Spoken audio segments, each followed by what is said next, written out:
ನಮಸ್ಕಾರ ವೀಕ್ಷಕರೇ. ಧರ್ಮಸ್ಥಳದ ಸೌಜನ್ಯ ಪ್ರಕರಣ, ಅದರ ವಿರುದ್ಧವಾಗಿ ಯಾವುದೇ ರೀತಿಯ ವಿಡಿಯೋಗಳನ್ನು ಮಾಡಬಾರದು ಅಂತ ಬೆಂಗಳೂರಿನ ಕೋರ್ಟ್ ಆದೇಶಿಸಿದೆ. ನ್ಯಾಯಾಲಯದ ಆದೇಶವನ್ನ ನಿಜಕ್ಕೂ ಗೌರವಿಸೋಣ. ಯಾಕಂದ್ರೆ ಇದು ಒಂದು ಪುಣ್ಯ ಕ್ಷೇತ್ರಕ್ಕೆ ಸಂಬಂಧಪಟ್ಟಂತ ಪ್ರಕರಣ. ಸೌಜನ್ಯಗೆ ನ್ಯಾಯ ಸಿಗಲೇಬೇಕು. ದುರಂತ ಅಂದ್ರೆ ನಮ್ಮ ನಾಳುವಂತ ಜನಪ್ರತಿನಿಧಿಗಳು ಇತ್ತೀಚೆಗೆ ತಾನೇ ವಿಧಾನಸಭೆ ಅಧಿವೇಶನ ಮುಕ್ತಾಯ ಆಯಿತು. ಯಾರೊಬ್ಬರೂ ಕೂಡ ಸೌಜನ್ಯ ಪ್ರಕರಣದ ಬಗ್ಗೆ ಮಾತಾಡಲಿಲ್ಲ. ಅತಿ ದೊಡ್ಡ ದುರಂತ ಇದು. ಯಾವುದೋ ಸೋಷಿಯಲ್ ಮೀಡಿಯಾದಲ್ಲಿ ವಿಡಿಯೋ ಮಾಡಿದ ತಕ್ಷಣ ಅಥವಾ ಇನ್ಯಾವುದೋ 4 ಗೋಡೆಗಳ ಮಧ್ಯೆ ಚರ್ಚೆ ಮಾಡಿದ ತಕ್ಷಣ ಇದಕ್ಕೆ ನ್ಯಾಯ ಸಿಗೋದಿಲ್ಲ. ಇಲ್ಲಿ ದೂತ ಸಮೀರ್ ನಮ್ಮ ಒಂದು ವಿಡಿಯೋ ಡಿಲೀಟ್ ಆಗಿದೆ, ಮತ್ತೊಂದು ವಿಡಿಯೋ ಅಪ್ಲೋಡ್ ಆಗಿದೆ. ಅದಕ್ಕೂ ಸಾಕಷ್ಟು ಪರವಿರೋಧ ಚರ್ಚೆಗಳು ನಡೀತಾ ಇವೆ. ಆದ್ರೆ ಇದನ್ನ ಯಾವ ಆಂಗಲ್ ಅಲ್ಲಿ ವಿವರಿಸ್ತಾ ಹೋಗ್ತೀವೋ ಆ ಆಂಗಲ್ಲೇ ನಿಜ ಅನ್ನೋದು ಜನಕ್ಕೆ ಅನ್ನಿಸ್ತಾ ಹೋಗುತ್ತೆ. ಸೋಷಿಯಲ್ ಮೀಡಿಯಾದಲ್ಲಿ ವೈರಲ್ ಆಗಿರುವಂತ ವಿಡಿಯೋವನ್ನ ನೋಡ್ತಾ ಹೋದ್ರೆ ದೇ ಆರ್ ಡಿಸೈಡೆಡ್.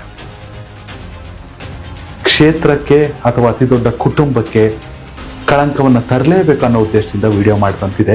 ಅದು ಜನರ ಚರ್ಚೆಗೆ ಬಿಟ್ಟ ವಿಚಾರ, ಅದೇನೇ ಇರಲಿ. ಆದ್ರೆ ಇದೀಗ ಸೋಷಿಯಲ್ ಮೀಡಿಯಾದಲ್ಲಿ ಚರ್ಚೆ ಆಗ್ತಿರುವಂತದ್ದು ಏನಂದ್ರೆ, ನಿಜಕ್ಕೂ ಸೌಜನ್ಯ ಪ್ರಕರಣದಲ್ಲಿ ಆಗಿದ್ದೇನು? ಇದ್ದಕ್ಕಿದ್ದಂತೆ ಒಂದಷ್ಟು ಶಕ್ತಿಗಳು ಈ ವಿಚಾರದಲ್ಲಿ ಕೆಲಸ ಮಾಡ್ತಿರೋದು ಯಾಕೆ? ಎಸ್, ಅದನ್ನು ತಿಳಿದುಕೊಳ್ಳೋ ಪ್ರಯತ್ನವನ್ನು ಮಾಡಬೇಕು. ಇಲ್ಲಿ ತಪ್ಪಿತಸ್ಥರು ಯಾರೇ ಆದ್ರೂ ಶಿಕ್ಷೆ ಆಗಲೇಬೇಕು.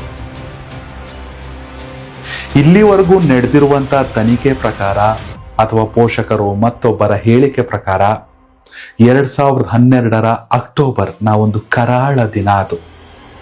ಆ ಸಂಜೆ 17 ವರ್ಷದ ಸೌಜನ್ಯ ತನ್ನ ಕಾಲೇಜನ್ನ ಮುಗಿಸಿ ಉಜಿರೆಯಿಂದ ಬಸ್ಸನ್ನ ಹತ್ತಿ ಧರ್ಮಸ್ಥಳದ ಸ್ನಾನಘಟ್ಟದ ಬಳಿ ಬಸ್ಸನ್ನ ಎಳೆದು ತನ್ನ ಮನೆಗೆ ತೆರಳುತ್ತಾ ಇರ್ತಾಳೆ.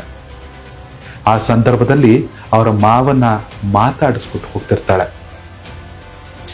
ಸೌಜನ್ಯ ಹೋದ್ಲು ಮನೆ ಕಡೆ, ಆದ್ರೆ ಮನೆಗೆ ಮಾತ್ರ ತಲುಪಲಿಲ್ಲ.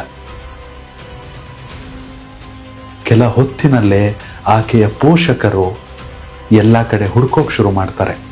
ಆಕೆಯ ಸ್ನೇಹಿತರಾಗಿರ್ಬೋದು, ಪೋಷಕರಾಗಿರ್ಬೋದು, ಸಂಬಂಧಿಕರಾಗಿರ್ಬೋದು, ಅಥವಾ ಆ ಕ್ಷೇತ್ರದಲ್ಲಿ ಒಂದಷ್ಟು ಆ ಊರಿನ ಜನರಾಗಿರ್ಬೋದು. ವಿಪರೀತವಾದ ಮಳೆ. ಆ ಮಳೆಯಲ್ಲಿಯೇ ಬೆಳ್ತಂಗಡಿ ಪೊಲೀಸ್ ಠಾಣೆಗೆ ಹೋಗಿ ಆಕೆಯ ಪೋಷಕರು ದೂರನ್ನ ಕೂಡ ಕೊಡ್ತಾರೆ. ಆ ರಾತ್ರಿ ಏನು ಪ್ರಯೋಜನ ಆಗೋದೇ ಇಲ್ಲ. ವಾಪಸ್ ಮನೆಗೆ ಬರ್ತಾರೆ.